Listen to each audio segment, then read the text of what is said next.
naman akla. Narito tayo ngayon upang matunghayan ang napakainit, nagbabaga at talaga namang usap-usapan at maraming pinaka-inaabangan na issue ni Ate Erica. Sa pagpapatuloy ng ating istorya ay kasalukuyan nga na pinag-uusapan ni Kalingap Val Santos Matubang at ni Lolo Miguel ang bahay ni Ate Erica at ng kanyang ate na pinatayo ni Sir Jun A para sa kanila. Ang bahay nga daw na ito ay napakalaki at napakaganda. Kaya naman sabi ni Lolo Miguel ay talagang kaya siguro gusto na nilang lumipat at hindi na sila tumanaw ng utang na loob dahil mataas na ang nalipad nila. Paghihiwalay daw kay Rab na ko, ay gustuhan nila yun. Sila may gusto, lahat. Sila may gusto nun. Nabi sa amin yun. Anya lolo, sabi sa akin, nakaya daan mag-direct sa kay Rab na ayaw ko na mag-vlog. Bakit daw? Anong dahilan? Ayun, napapagod daw siya. Wala daw nakukuha ang tira. Sabi, ano kuha natin? Hindi, nakedi. Kung ganyan nila nakedi, bahala kayo magsabi. At sabi sa akin, ikaw nalulo. Nagsinungaling pala. Ikaw na niya lulo. Eh, ako naman, naglakas loob. Nahihiya ako kayo. Mas baga nahihiya ako. Sinuang ko na. Yung pala yung pera, Inamin ko na. yung pala yung pera pala, yung kalating milyon na sa kanila na. Sa kanila. Yun ang dahilan doon. Alam na nila Kuya Bal. Alam na ni May ang usapan kaya nag-ayaw sa Jerica.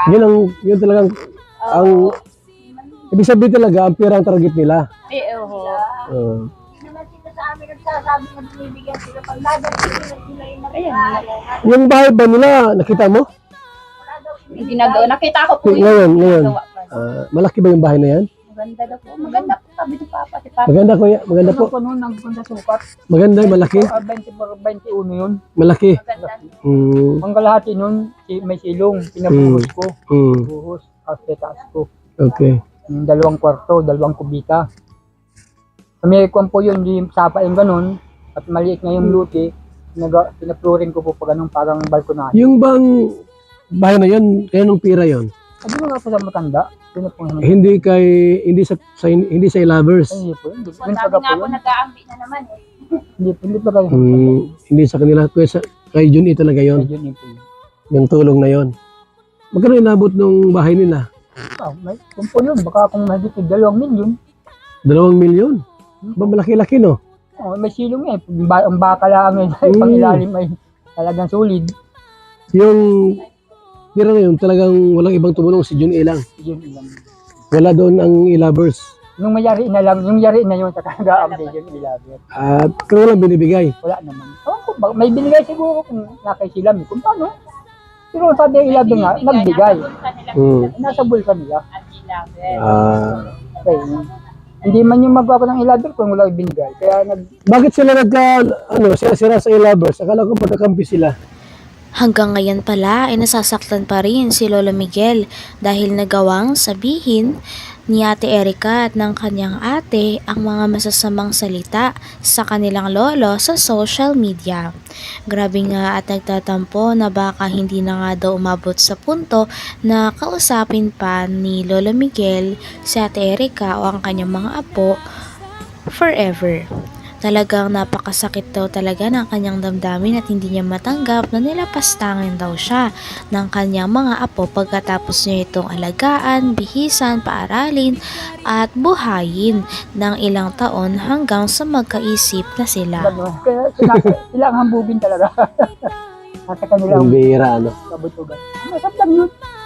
Siyempre pag igwan nyo ni Rab, yun, sa madidingid nila. O sino kaya hiya? Sa halip na wala ng issue, tapos na di na kami nag-ano, abay, nagkaroon naman ng issue at umakita ko sa live stream. May mga sumususul kasi. Siguro paniwala, pinangakuan siguro na gayaan. Ang may pangako yun. Hindi na ako nagko-content sa kanila, ito lang, sa inyo lang, pabahay. Wala na ako yung mga abot sa kanila. Tingnan, maroon naman dahil yung ina ang naglabas na naman, gumawa ng kwento. Gawain mo sila mo. Yung hindi kayo na yung ina kong yung tinuruan naman. Tinuruan na no? Ilan taon na yung ina? Ano po yun? No, nasintinta na tayo. Mga 50 na yun. 40. Ha? 40 po. 41. Ay ba, bata pa pala. Opo, 2 taon lang po mag-iisa namin. Hindi na kayo pupunta ron. Hindi na po mula Kuya Bal nga nung Dami ka rin ata sa kwento niya. Opo, pati po yung isa kong lalaki na pinag-anuhan na scammer. Dami din. Ang yung nangyayari nga po naguhugas sila ng kamay, sa amin ibinubunton. Hmm. Wala namang kami pinagkaalam silang nakikirinabang ng mga wala namang kami alam dyan sa mga ano nila. Hindi man yan tatanong. Yan, ilan nga kami sa bahay. Tao lang kami sa pusturo. Sama-sama nga kami Kuya Bal, pero tao kami sa pusturo. Wala kaming alam na umaalis sila, dumating sila sa hindi. May pagkain dyan, wala. Wala kami pagkakakialaman. Wala ano. Talagang sila gumagawa ng kwento ay. May gumawa ng kwento kaya ganun na Gawain yung pag ng anak. Sinabihan naman yun. Nanay, gato, sabihin mo ganyan, ganyan. Ang lobas naman tayo sa social media. intro yan ano.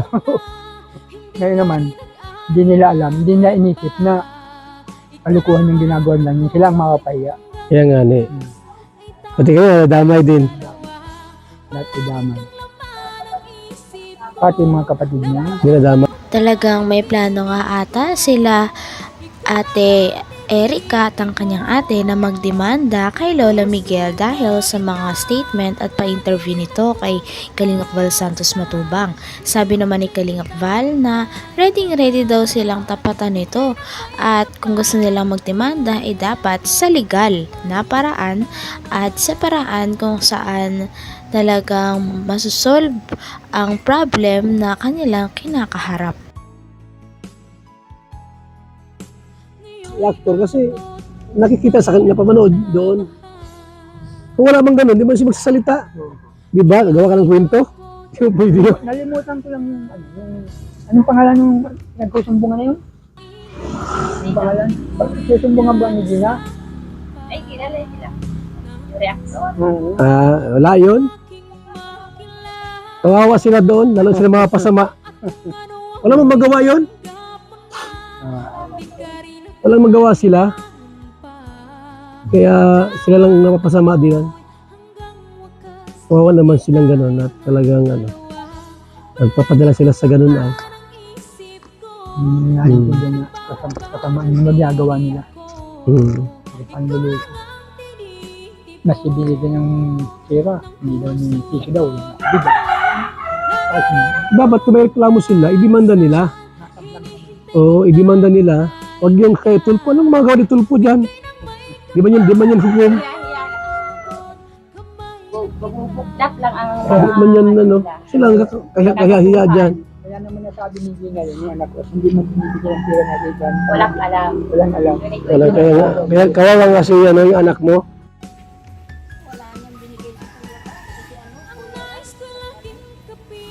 Nasa vlog naman.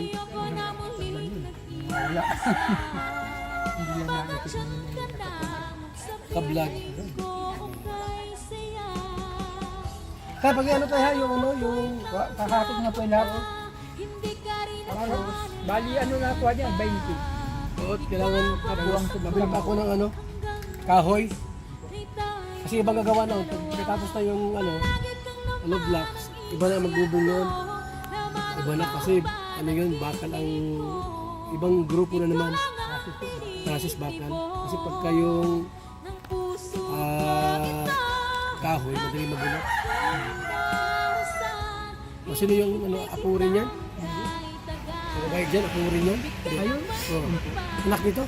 Hindi ko ni Depensa ni Erika yan. Saan galing yan? Manila? Anak, ano anak yan? Anak mo? sa papo. Mas maganda kay Erika.